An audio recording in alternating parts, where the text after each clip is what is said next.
Pandian store serial இன்றைக்கான எபிசோடில் வீட்டில் எங்கேயுமே கோமதியை காணோம் அப்படின்னு சொல்லி பாட்டி சொல்லியிருப்பாங்க. அதுக்கப்புறம் அங்கே எங்கேயும் தேடி பார்ப்பாங்க, எங்கேயுமே இருக்க மாட்டாங்கன்னு சொல்லி பாட்டி வந்து என் பொண்ணு எங்கேயோ காணோம், புருஷன் கூட அவகிட்ட பேசுகிறேன்னு சொல்லிட்டு மனசு உடைஞ்சு எங்கேயோ போயிட்டா, எதுவும் ஆயிருமோன்னு சொல்லி பயமாக இருக்குது அப்படின்னு சொல்லி ஃபீல் பண்ணிக்கிட்டே இருப்பாங்க. கதிர் வந்து அவங்க அப்பாவுக்கு கால் பண்ணி அம்மாவை காணல அப்படின்னு சொன்ன உடனே பதட்டமாயிடுவார். அதுக்கப்புறம் சரவணன் நீ கொஞ்சம் கடையை பார்த்துக்க அப்படின்னு சொல்லிட்டு இவர் வந்து வீட்டுக்கு வருவார்.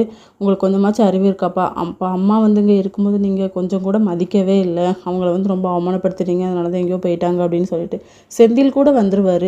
அப்போ பாண்டியனை பிடிச்சி திட்டிக்கிட்டே தான் இருப்பாங்க ரெண்டு பசங்களுமே சேர்ந்து.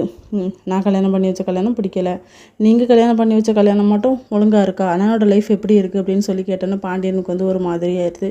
ஓவராக சண்டை போட்டுகிட்டே இருப்பாங்களா. வெளியே பாட்டி வந்து மீனாக்கு கால் பண்ணி ரெண்டு பொம்பளை பசங்க போனீங்களே எப்படி இருக்கீங்கடி, நான் எல்லாம் பார்த்துக்கிறேன், நீங்கள் அசால்ட்டாக வாங்க அப்படிங்கிற மாதிரி சொல்லிக்கிட்டு இருப்பாங்க.